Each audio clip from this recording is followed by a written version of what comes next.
사도행전 10장 44절부터 48절까지입니다.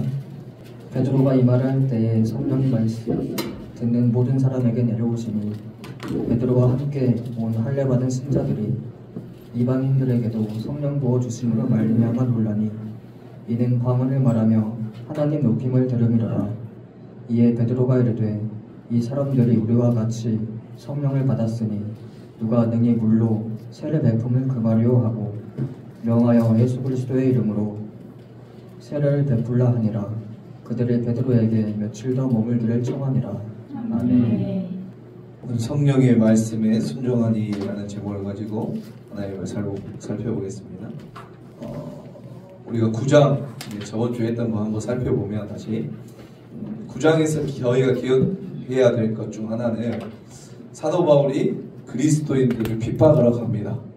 예수를 믿는 그리스도인들을 핍박하러 가다가 다메섹으로 가는 도중에 예수님을 사도 바울이 만나죠. 그런데 예수님께서 사도 바울에게 말씀하십니다. 사울아 사울아. 사도 바울이 누구세요? 라는 대답을 하죠. 그때 예수님에 대한 사실 뭔지 아세요? 대답이 9장 5절 한번 볼까요? 9장 5절 대답하여 대답하되 주여 누구시니까 이르시되 나는 네가 받게 하는 예수라 라고 말하죠. 대답하여 주여 누구시니까 이르시되 나는 네가 받게 하는 예수다. 이게 맞다고 틀리다고요? 맞지? 않아요. 사도 바울은 예수님을 핍박한 적이 없었어요. 만난 적도 없었어요. 그럼에도 불구하고 예수님이 말씀하시는 건 나는 네가 핍박하는 예수다 라는 거예요. 지금 사도 바울은 누구를 핍박했다고 했어요? 예수님을 믿는 그리스도인들을 핍박했다라고 하는 거. 그래서 이 사건이 얼마나 중요한 사건이냐면 사도 바울의 교회관이 형성되는 사건이었다. 사도 바울은 교회를 뭘로 보죠? 그렇죠. 예수 그리스도의 몸으로 보고, 그리고 예수님은 교회의 머리가 되신다고 해요. 그래서 그런 중요한 사건, 그런 정립을 하는 사건 중에 가장 첫 번째가 뭐다? 이 사건이에요. 예수님을 다메섹 도상에서 만난 사건. 여러분, 사도 바울이 질문을 하죠. 창세기부터 요한계시록까지 나온 모든 질문들 가운데 가장 위대한 질문. 우리도 이 질문을 해야 된다는데 뭐였죠? 주여 누구십니까? 라는 거예요. 주여 누구시니까? 라는 질문이에요. 자, 우리는 이런 질문을 해야 됩니다. 신앙생활 하면서 이 질문 저번 주에 기도하면서 한번 해봤나요? 예수님, 도대체 당신은 누굽니까? 하나님, 도대체 당신은 누굽니까? 하나님, 어떤 분입니까? 예수님, 알고 싶습니다. 라는 우리는 항상 이런 고민을 해야 되고 예수님께 물어봐야 된다라고 합니다. 이 세상은 하나님 분명히 뜻과 목적과 의지를 가지고 창조하셨어요. 우리를. 그래서 모든 사람의 삶에는 목적이 있어요. 한 사람 한 사람. 아무리 어린 저 예찬이 예솔이도 뭐죠? 목적이 있어서 이 땅에 태어났어요. 비전이 있고 부르심이 있어요. 그러므로 예수님을 향해 이 질문을 반드시 던져야 돼요. 예수님 당신은 누구십니까? 라는 질문. 야, 오늘 여러분, 그래서 예수님이 무슨 대답을 하죠? 에고 에이미 이에스라는 대답을 하죠. 나는이라는 거. 그렇죠? 에고는 나는, 에이미 이에스. 이건 하나님만 쓸 수 있는 단어라고 있어요. 사도 바울은 그걸 듣고 충격을 받았겠죠. 그렇죠? 그래서 에고 에이미 이에스. 나는 예수다. 나는 스스로 있는 하나님이다 라는 거 아시겠죠? 이 단어를, 이 말씀을 우리가 잘 묵상하면서 우리가 살아가야 돼요.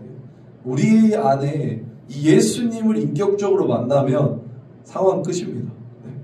어떤 것도 불평이 되지 않고 어떤 것도 핑계가 되지 않아요. 내가 왜 이렇게 사나? 나는 왜 예수님을 모르나? 나는 왜 예수님을 알고 싶어 내 삶을 이렇게 사냐라고 했을 때 답은 하나예요. 예수님을 인격적으로 만나지 못했기 때문에. 아멘? 그거 만나면 모든 것이 해결된다는 사실. 여러분도 이걸 소망하시길 바랍니다. 여러분의 삶 가운데 다른 거 필요 없어요. 예수님을 인격적으로 만나 예수님이 살아계신 하나님으로 믿어지고 그 예수님이 나와 함께 동행한다는 이 사실이 정말로 믿어지는 순간 여러분들의 삶이 변화된다는 놀라운 사실 믿으시기 바랍니다. 그래서 사모해야 돼. 우리 수련회 때도 이 예수님을 만나기 위해 그곳에 가는 거예요. 그냥 단지 놀러 가는 것이 아니라 이 예수님을 내가 만났다면, 혹여나 만났다면 그 예수님과 더욱 가까워지는 시간, 혹여나 아직 만나지 못했다면 그 예수님을 만나는 시간, 그게 바로 이 수련회가 돼야 되며 오늘 예배가 돼야 될 줄 믿습니다. 그래서 우리가 이런 걸 살펴봐야 된다라는 거. 자, 그래서 이제 이어서 하는데, 이제 이어서 보면은, 자, 우리가 저번에 9장까지 했죠? 9장까지 했어요. 자, 9장까지 했는데, 우리 36절부터 43절에 뭐가 나옵니까? 9장 36절. 뭐예요? 베드로가? 그렇죠. 베드로가 욥바를 가요. 우리 한번 읽어볼까요? 36절, 37절 한번 읽어볼까요? 시작! 욥바에 다비다라는 여제자가 있으니 그 이름을 번역하면 도르가라. 선행과 구제하는 일이 심히 많더니 그때에 병들어 죽음에 시체를 씻어 바라게 누이니라. 욥바에서요, 다비다, 도르가라 한 귀한 여자분이 죽어요. 근데 어떻게 되냐면 베드로가 어떻게 해요? 살려내요. 여러분, 저희가 한번 욥바 사람이라고 한번 생각해 볼게요.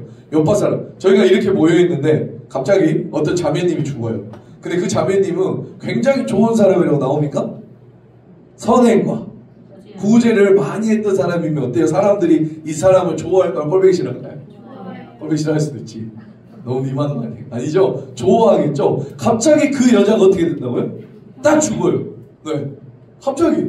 그런데 어떤 사람이 딱 모르는 사람, 생각 모르는 사람이 이 사람도 아닌 것 같아요. 딱 걸어오더니 죽은 사람, 그 사람을 어떻게 하냐면 살려내요. 정말 아끼는, 저희 모두가 사랑하는 아끼는 사람이에요. 근데 그 사람이 죽자 어떻게 해요? 그 사람을 살려내는 베드로를 봐요. 자, 봐봐요. 그렇다면 베드로에 대해서 욥바 사람들의 마음이 어떨 것 같으세요? 무관심? 이거 살리는 거 말든가? 아니죠. 그럴 리가 없죠. 내가 눈으로 직접 봤는데, 그렇죠? 더구나 내가 그렇게 사랑하고 아끼는 사람이 죽었다가 어떻게 했다고요? 다시 살아났어요. 근데 그 사람, 베드로는, 그 사람들이 보기에 베드로는 이단 같지는 않아요. 네. 나쁜 사람들 같지는 않아요. 굉장히 좋은 사람 같아요. 좋은 말을 해요. 그러니까 집에 모시고 싶은 분. 네. 전 집에 모시고 싶어요. 우리 방 하나 내주고, 그럼 사모님 혼날까? 그냥 저희 집에 모시고 싶은 그 좋은 사람들은 있잖아요. 아니에요? 여러분, 갑자기 베드로가 와서 살렸어. 그럼 베드로 모시고 싶어, 안 모시고 싶어? 우리 집도 살려야지. 살릴 게 있잖아요. 사도 베드로가, 근데 욥바에서 사도 베드로가 죽은 다비다를 살린 다음에 가서 머물렀던 집이 어딘지 아세요? 우리 43절 한번 볼까요? 43절 시작. 베드로가 욥바에 여러 날 있어 시몬이라는 무두장이 집에서 머무느니라. 여러분, 어디에 머물러요? 무두장이 시몬이 집이에요. 여러분, 무두장이가 개역 한글 예전 성경으로 보면 뭘로 되어 있냐면 피장으로 되어 있어요. 피장. 네. 피장이라는 직업이 뭐냐면 무두장인데, 무두장이가 뭐냐면 가죽을 만드는 사람. 뭘 만들어요? 가죽. 여러분, 생각해보세요. 유대인에게, 사람들에게 있어서, 유대 사람들에게 있어서 죽은 시체는 부정한가요? 정결한가요? 부정이에요. 죽은 시체는 부정이에요. 자, 그렇기 때문에 부정한 직업 중에 가장 항상 대표적으로 들어갔던 직업이 뭐냐면 무두장이에요. 피장이에요. 네. 왜요? 죽은 시체에 가죽을 만든 사람이기 때문에, 만지는 사람이기 때문에. 이해가세요? 절대 유대인들은 죽은 시체나 죽은 동물 사체의 시체는 만지지 않아요. 왜? 내가 부정하게 되기 때문에. 아시겠죠? 그래서 유대인의 판례법, 그러니까 탈무드가 많잖아요. 그때 보면 딸을 가진 부모가 결혼시키기 꺼려하는 직업 중에 첫 번째가 뭐냐면 무두장이에요. 우리는 뭡니까 지금? 백수? 사채업자? 모르겠어. 아무튼 요즘도 그런가요? 이렇게 요즘은 그런 거 없죠. 뭐 이렇게 옛날 백정이라고 하죠. 식욕 이렇게 하시는 분도 많은데, 옛날에는 진짜 우리 백정이라는 사람은 고기 막 이렇게 칼로 하는 사람, 거기는 꺼려했죠. 지금은 돈 많이 번다고 좋아하더라고. 그러나 아무튼 근데 아직도 옛날 사람들은 생각으로는 그거 하는 사람 또 싫어하시는 부모님도 있어요. 그런데 지금 많이 좋아졌죠. 아무튼 이 당시에는 내 딸을 데리고 왔는데 자네 직업이 뭔가? 쟤는 무도장 입장하자 이렇게 되는 말도 못하는 그런 직업이 바로 뭐다? 무도장이다 라고 했어요. 자 봐볼게요. 유대 사람은 피장이랑은 접촉도 안 해. 무도장이 접촉도 안 해. 더러운 부정한 죽은 시체를 만지는 사람이잖아요. 그런데 잘 들어보세요. 유대인들은 피장이들을 싫어했어요. 무도장이들을 싫어했어요. 그러나 피장이의 손은 싫어했지만 피장이의 손으로 만들어낸 가족은 좋아했어요. 이해가세요? 가족은 좋아했어요. 아이러니하죠. 네.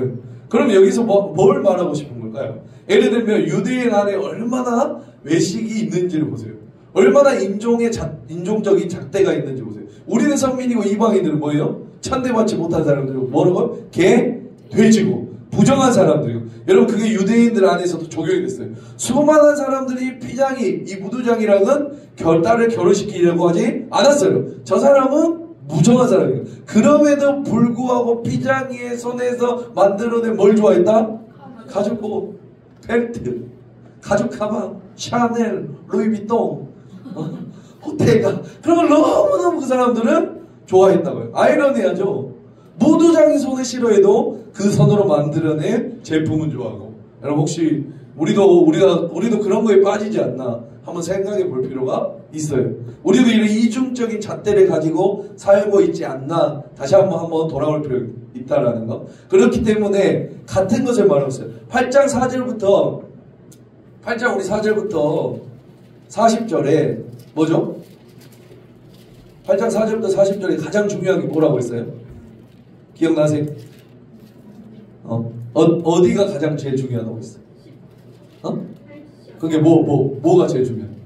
사마리아 지역에 성령이 임한 것이 가장 중요하다고 했죠? 맞아요? 그러니까 성령이 사마리아 사람들에게 임한 것은 굉장히 유대인에게 충격적인 사실이다. 왜요? 개 돼지한테 자신들이 그토록 천대하는 그 사람들에게 뭐가 임한 거야? 성령이 임한 거예요. 자신들이 똑같이 자신들은 하나님을 믿는다고 하는데 성령이 임했는 거 아니면 몰랐지만 하나님은 어디에 역사하시는 거예요? 그 이방 가운데 이방인 나라에 천하고 천한 그 이방인에게 성령이 임했다라는 거 아시겠어요? 그뿐만 아니라 가장 천하고 천한 직업인 무도장이 집에 아멘? 그 무도장에게 임했다라고 하는 거예요. 그렇죠? 여러분 그래서 잘 보세요. 제가 저번에 시작하기 전에 누가복음과 사도행전 큰 주제 중에 두 번째가 뭐냐면 복음은 소수의 사람만을 위한 것이 아니다. 믿습니까?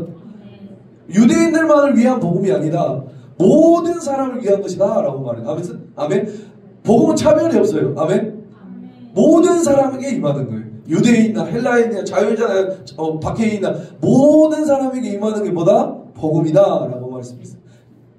사마리아 사람 그리고 이방인 사람 배우지 못한 사람 가난한 사람 가지지 못한 사람 부정한 직업이라고 인식됐던 사람들은 언제나 모든 종교에서 구원에 제외되었던 사람들이에요.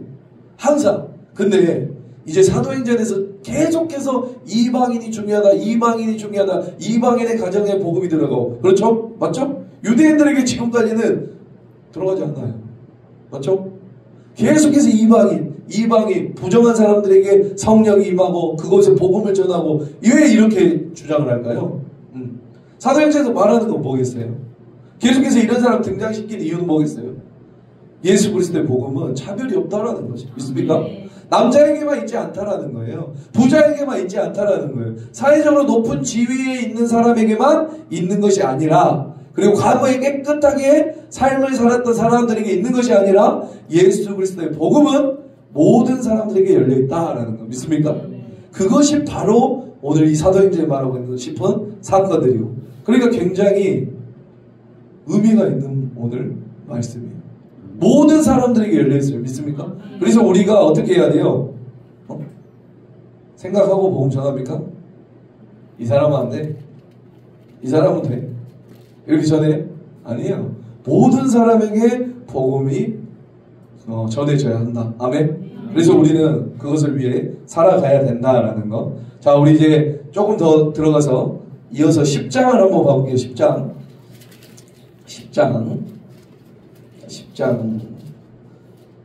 여러분 저희가 히브리 문학기법 많이 했죠? 기억나는 거 있어요? 샌드위치 기법, 카이아즘, 그렇죠? 병행 기법, 이렇게 대부분 이런 거를 살펴봤잖아요. 자, 10장은 어떤 구조로 되어 있냐면 병행 구조로 되어 있어요. 무슨 구조? 그러니까 예전에 설명드렸지만 누가복음과 사도행전은 누가 누구에 있었어요? 유대인이 이방인에 있었습니까? 누구가 누구에 있었어요? 이방인인 누가가 누구에 있었어요? 이방인에게 썼던 책이 바로 누가복음과 사도행전이에요. 그래서 이 사도행전은 특이하게 성경과 비교해서 유대인의 문화 기법도 있지만 헬라 사람들의 기법도 많이 속해 있어요. 왜? 이방인인 헬라인 이방이죠. 이방인이 이방인에게 전하기 때문에 그들이 사용했던 문법도 많이 사용하고 있고 이렇게 혼합되어 있다는 것을 우리가 알 수 있어요. 그래서 이스라엘 사람들이 잘 썼던 그 가운데 메시지가 들어간 유대인, 그렇죠? 그게 뭐였죠? 카이아제음 아니면 샌드위치 기법이라고 했는데 그런데 이것뿐만 아니라 병행 기법. 우리 병행 기법이 뭐였어요? 우리 처음에 그때 그 표 있었죠? 기억? 성령. 그 다음에 뭐죠? 성령 박해. 그 다음에 말씀. 그 다음에 사람들이 많은, 그렇죠? 교회의 반응. 이것도 병행 기법이었잖아요. 병행 기법. 그렇죠? 맞나? 더 나만 알아? 병행 기법 맞잖아요. 그렇죠? 자, 그렇듯이 오늘 이 10장에도 병행 기법으로 되어 있다라고 하는 거 아시겠어요? 자, 봐볼게요. 어떻게 되어 있나 봐볼게요. 10장 1절부터 8절이 뭐예요? 10장 1절부터 8절이 고넬료의 환상 맞나요? 그 다음에 또 9절부터 16절이 누구의 환상이 나와요? 베드로의 환상 맞나요? 자, 그 다음에 17절로 29절은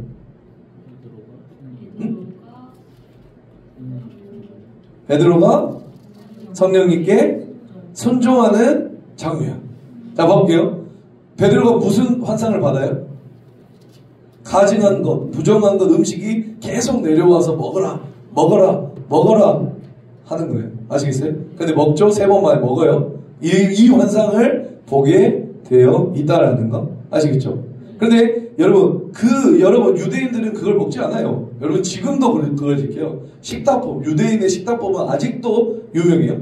여러분 이 병행 구조를 한번 보면 ABCD 그러니까 베드로가 성령님께 순종함으로 말미암아 얻어진 게 뭐냐라는 거예요. 그게 가장 중요한 핵심 메시지인데 여러 이야기들이 있지만 우리가 여러 이야기를 한번 봐볼게요. 그 다음에 자 C 성령님께 순종하는 것 맞죠?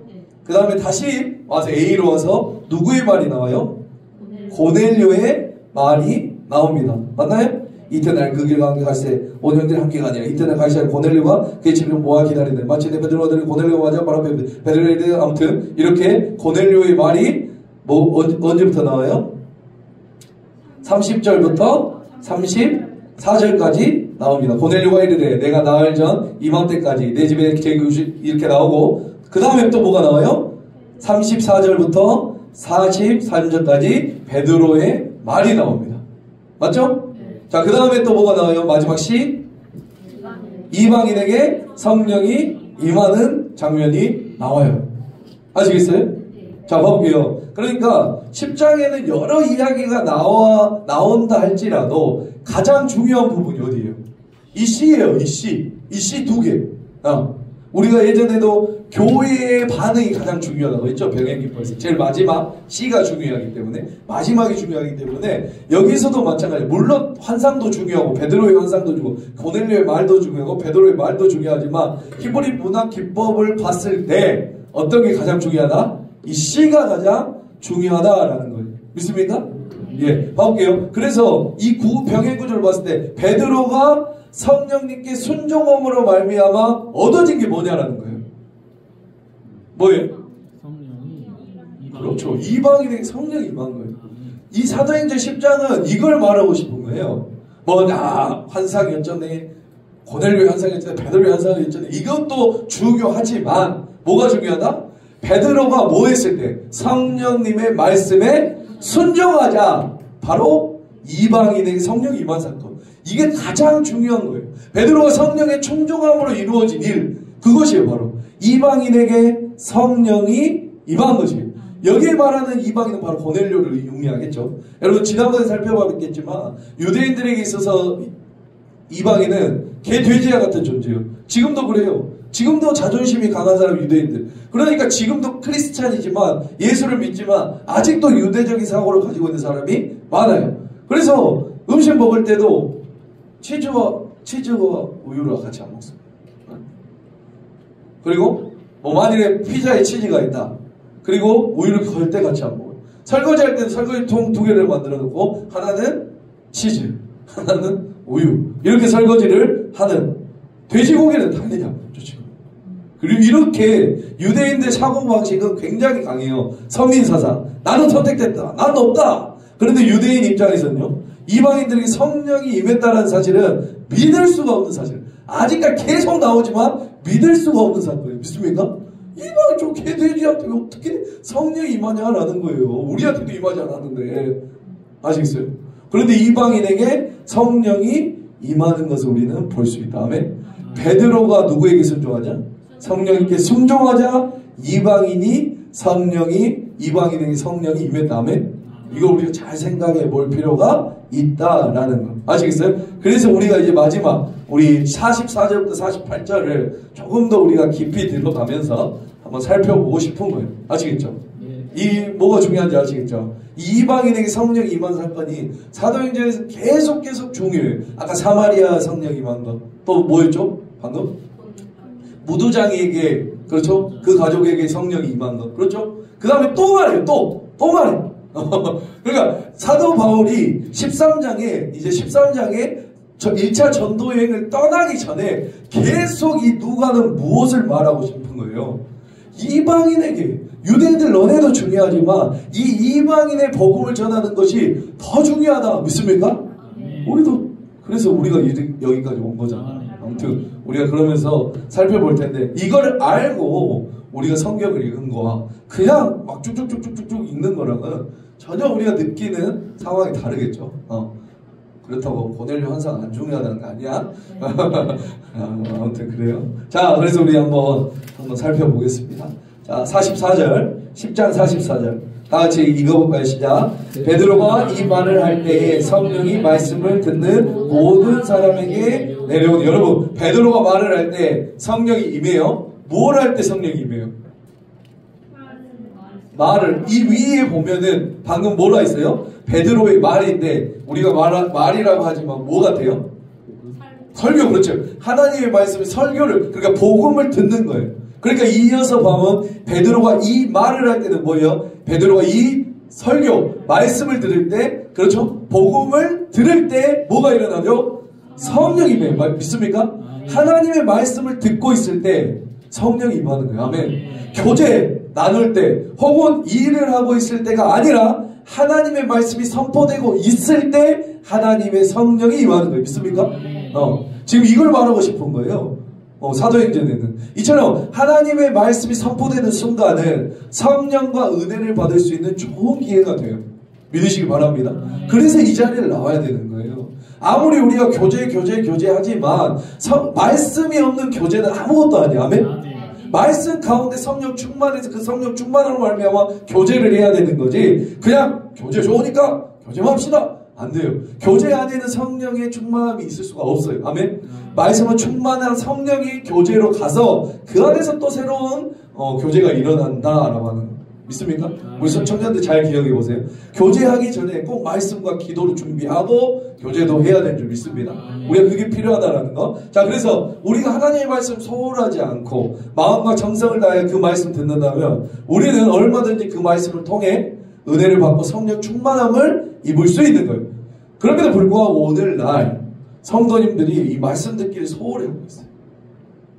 그저 형식적으로 교회에 나와서 앉아서 딴 생각하다가 그러고 가고 집으로 돌아오면 너무나 안타까워요. 그런 성도님들은 성령과 은혜를 받을 수 있는 좋은 기회를 잃어버리는 거예요.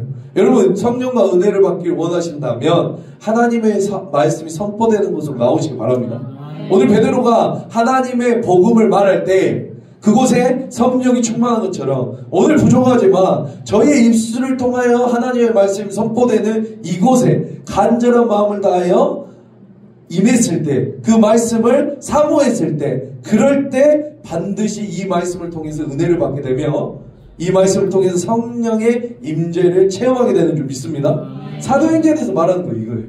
언제 성령이 임해요? 하나님의 복음이 들어가는 곳에, 아멘. 말씀이 들어가는 곳에, 또한 언제?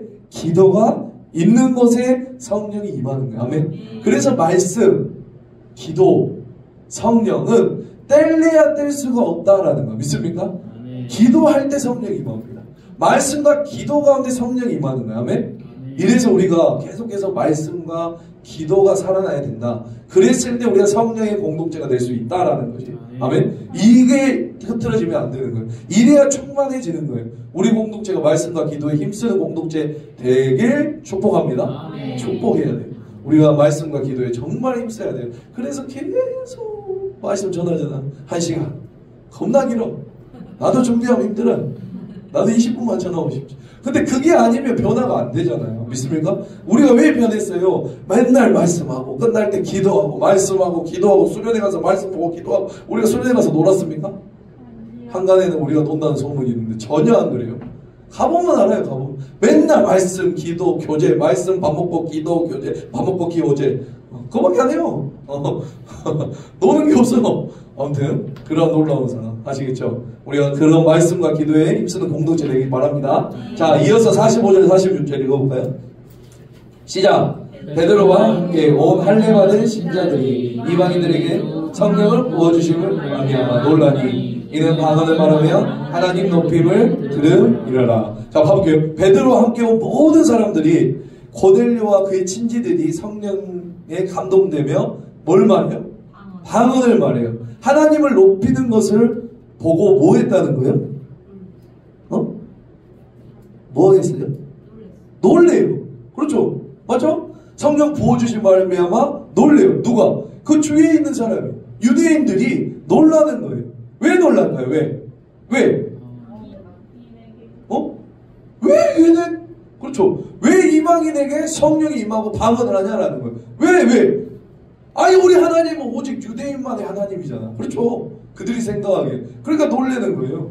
이방인의 하나님은 아니라고 생각하기 때문에 놀라는 거예요. 여러분, 이러한 사실을 우리에게 가르쳐주는 교훈은 뭘까요? 교훈은? 우리가 잘 생각해 볼 필요가 있어요.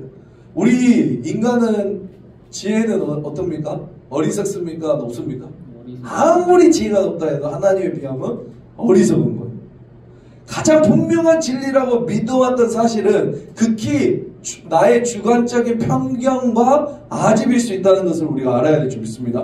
우리는 그것이 절대 진리라고 믿는데 사실 전혀 그렇지 않을 수도 있다라는 것이에요. 왜냐하면 뭐가 증명하냐면 사도 바울 봐봐요.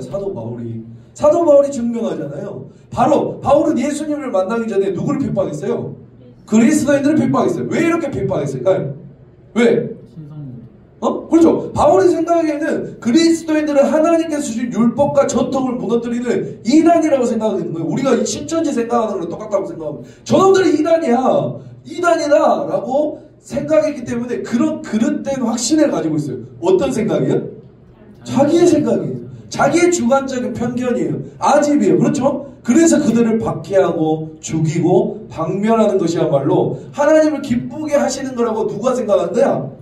자기 자신이 혼자 주관적으로 생각하고 그렇게 했던 거예요. 그래서 바울은 그리스도를 다 잡아주기로 다메섹으로 가서 가는 도중에 누굴 만나요? 부활하신 예수 그리스도로 말미암아 이제까지 자신이 확신하고 있던 모든 일들, 한낱 인간의 어리석은 편견과 그 아집 위에 지나지 않았다는 사실을 인정하는 사건이 그 사건인 줄 믿습니다. 바울뿐만 아니라 우리가 역사의 증명이 되고 있어요. 자신의 주관적인 편견과 아집의 근거가 가장 완전한 진리처럼 있었던 사건. 내 말이 다 맞아. 야, 내 말이 다 맞아. 그 사람들이 진짜 많았어요. 마르시오, 아리우스주의, 펠라기우스 같은 이단들. 또 중세시대에는 인본주의죠, 신비주의죠. 이런 사상들. 그런 사상들을 가지고 있는 대표적인 게 로마 카톨릭이었잖아요. 그 로마 카톨릭이 대표적이었는데 그들은 편견에 사로잡혀 자신들이 하는 것이 다 맞다고 해서 하나님의 복음을 전하는 얀 후스라는 사람을 화형을 시킬 정도. 갈릴레오를 이단을 정죄하는 일이에요. 뭐 때문에? 자신의 주관적인 편견과 아집 때문에. 여러분, 우리도 이 모습들 보고 잘 생각해 볼 필요가 있어요. 우리도 역시 그 편견과 아집에 근거한 주관적인 확신을 가지고 있다라는 사실을 깨달아야 될 좀 있습니다. 자, 그래서 그걸 가장 내가 아는 것이 다다, 내가 맞아 라고 했을 때 우리는 언제나 객관적인 시선으로 나 자신을 보려는 노력을 멈추면 안 될 줄 믿습니다. 내 주장이 다 옳아, 내 말이 다 맞아, 이게 진리야 라면서 자신의 주관적인 관점에서 바라보면 안 된다라는 것. 우리는 하나님 말씀에 비추어서 봐야 돼. 아멘. 내 생각이 아니에요. 아멘. 아무리 내가 똑똑하고 잘나고 서울대 어디 할아버지를 다니는데 학교를 다니더라도 내 생각이 주관이 되면 안 되고 하나님의 말씀에 비추어 봐서 하나님이 말씀하지 않으신 나만의 편견을 하나님 뜻이라고 착각했는 것이 아닌지를 항상 점검해 봐야 돼. 나의 편견을 무너뜨려야 돼. 아멘. 그럴 때 우리는 그릇된 편견과 아집에서 벗어나서 참된 진리 안에 거할 수 있어요. 아멘. 내가 아는 게 다가 아니다. 아멘. 말씀이 기준이 되고 기초가 되어 내가 그것을 판단해야 된다. 다시 한번 돌이켜볼 필요가 있어요. 특히 똑똑한 사람들, 똑똑한 친구들 조심하십시오. 저는 절대 그럴 리가 없어요. 똑똑하지 않아서. 그런데 아무튼 우리가 이것을 한번 생각해보고 누구예요? 이 유대인들처럼, 그렇죠? 놀라요. 야, 내가 알기로는 유대인들의 하나님인데 맞아요? 아니죠. 성경 말씀은 아니죠. 그러나 이들은 그렇게 믿고 이들을 바퀴하고 시기하고 질투하는 이런 모습들 아이러니해요. 우리도 이런 모습을 갖지 않길 바랍니다. 항상 말씀이 기준이 되어 내가 삶을 살아가야 된다라는 것 아시겠죠? 자, 47절 48절 다 같이 읽어보겠습니다. 이에 베드로가 이르되 이 사람이 우리와 같이 성령을 받았으니 누가 능히 물로 세례를 베품을 금하리로 하고 명하여 예수 그리스도의 이름으로 세례를 베풀라 하니라. 그들이 베드로에게 며칠 더 머물기를 정하니라. 아멘. 베드로는 이방인 고넬료 가정에, 그렇죠?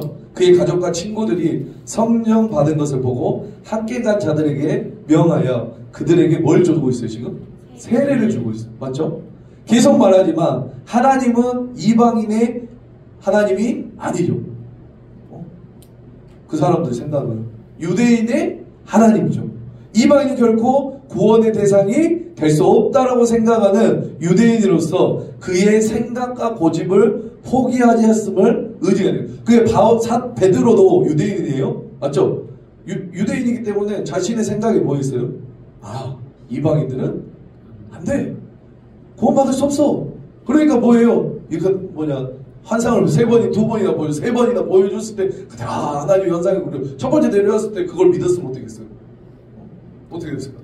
그래, 이방인도 받을 수 있지. 이런 생각이 있었을까? 그러나 그러지 않았다는 건 어떤 생각? 그런 고집과 아집이 있었다라고 하는. 그러나 오늘 이 상황에서 어때요? 그것을 자신의 생각과 고집을 포기하고 세례를 줬다라는 거 믿습니까?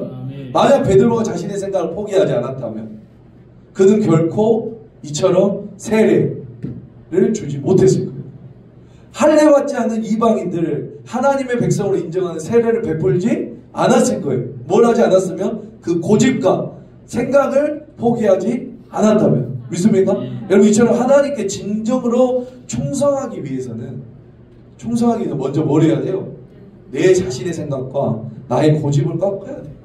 믿습니까? 자신의 생각을 버리고 자신의 고집을 꺾어야 비로소 진정한 충성을 다할 수 있다라는 것. 믿습니까? 하나님 앞에 힘이 빠져야 되는 줄 믿습니다. 만약 자신의 고집을 꺾을 수 없다면 절대로 하나님께 충성될 수가 없는 거예요. 아멘? 내가 하나님께 충성되고 싶으면 나의 생각을 버려야 돼요. 내 고집을 꺾어야 돼요. 나의 생각을 내려놔야 돼요. 믿습니까? 네, 우리가 이런 모습이 있어야 되는데 예수님께서 말씀하시죠. 마태복음 16장 읽어볼게요. 시작. 이에 예수께서 제자들에게 이르시되 아무든지 나를 따라오려거든 자기를 부인하고 자기 십자가를 지고 나를 쫓을 것이라. 예수께서도 말씀하세요. 나를 따라오거든 뭘 하라고요? 너를 부인해. 네 생각을 부인해. 네 고집을 부인해. 너의 모든 것을 내려놔. 그리고 너의 십자가를 지고 나를 따라와 라고 예수님도 말씀하세요. 아멘. 충성된 제자들이 되기 위해서는 이런 모습이 필요할 줄 믿습니다. 너무 많은 걸 원합니까? 이걸 어떻게 내려놓을까 목사님.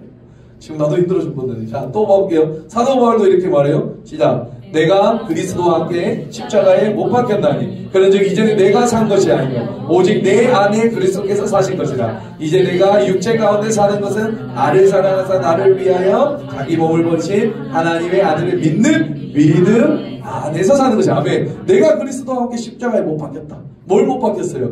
예전 것들을 다 못 박혔어. 아멘. 나의 생각, 고집, 아집, 모든 나의 편견들을 다 어디에 못 박고 사는 거예요? 십자가에 못 박아버리는. 자신의 고집을 내려놔야 된다는 거예요. 아멘. 그래야 충성된 자가 되고, 그런즉 이제는 내가 산 것이 오직 내 안에 그리스도께서 살게끔 하는 것. 아멘. 그게 바로 하나님의 자녀며 제자가 되는 길인 줄 믿습니다. 말씀 마무리할게요. 우리가 지금도 하나님께서는 충성된 자를 찾고 계세요. 믿으십니까? 충성된 자를 찾고 계시는 우리 하나님. 충성된 자를 찾아서 그들을 통하여 크고 놀라운 일을 이루어 가시길 원하셔요. 우리가 바로 하나님이 원하시는 충성된 자가 되어야 할 줄 믿습니다. 우리 창덕교회 청년들 한 명 한 명이 하나님의 충성된 자가 되길 주님의 이름으로 축복합니다. 그러기 위해서는 어떻게 해야 된다고요? 자기 자신을 먼저 부인해야 돼요. 내 생각과 고집을 버리고 하나님의 명령에 순종할 자세를 갖춰야만 하는 것이. 아멘. 여러분, 하나님의 지혜를 구하길 원하세요?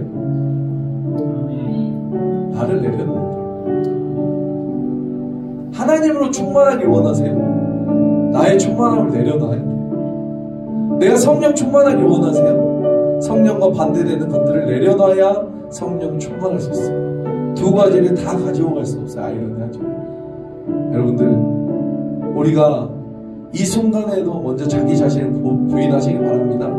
예수께서 제자들에게 계시되 자기 십자가를 지고 나를 따라와라. 너희를 부인하고 나를 따라와라. 먼저 자기 자신을 부인하고 하나님의 명령을 순종할 자세를 갖춰야 돼요. 그러므로 우리는 항상 하나님 앞에서 우리의 생각과 우리의 고집을 꺾을 줄 아는 여러분 되시기 바랍니다. 성경에서 하나님이 쓰시는 일꾼들 많죠? 많아요, 없어요? 모세, 다윗, 아브라함 모두 다 자신의 생각은 다 뒤로 넣어놨다. 안 넣어놔서 40년간 뒤지게 혼나요. 40년. 그죠? 바울도 이제 우리가 다음에 설명하겠지만 13년이라는 시간, 13년, 4년이라는 그 시간 동안 자신의 것을 내려놓는 훈련을 하게 돼요. 여러분, 성경에서 말하는 죄가 뭔가요? 응? 내가 하나님 되는 거죠.